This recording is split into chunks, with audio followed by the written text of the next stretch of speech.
So everywhere in Vrindavan, we hear everyone chanting Raadhey Raadhey. So what is the significance of this chanting of Raadhey Raadhey for all these bhakta yogis?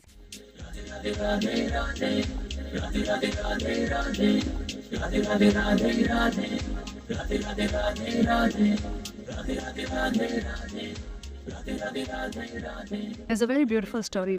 Radha would teach her parrot to say Krishna Krishna Krishna. She also told all her friends to just keep chanting Krishna's name. And the whole of Vrindavan was just chanting Krishna's name. One day, Krishna was coming to Vrindavan and he met with Narad Ji on the way. Radha saw them both and Radha hid behind to hear what the conversation was between the two of them. So Narad Muni tells Krishna, कि सारा Vrindavan Krishnamay ho gaya. The whole of Vrindavan is just immersed in the sound of Krishna. And Krishna says, this is what is making me sad, that everyone is saying Krishna Krishna, but no one chants Radha's name. मैं तो तभी खुश होता हूँ जब मुझे राधा का नाम सुनने को मिलता है. So he says, I am happy only when I hear Radha's name.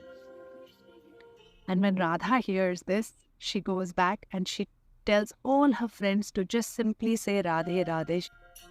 The beauty is that she never thinks about herself. She's only thinking about what makes Krishna happy. She doesn't worry about what people are going to think about her when she asks her friends to say Raadhey Raadhey. Rasik Saints have glorified this. Radhey Radhey, Radhey Radhey Radhey Radhey, Radhey Radhey Radhey Radhey, Radhey Radhey Radhey Radhey. And I say, when Krishna hears Ra, he gives attention to you. When he hears Dhey, he runs towards you. And the whole path of Bhakti Yoga is really built to just merge yourself into Krishna. Radhe Radhe.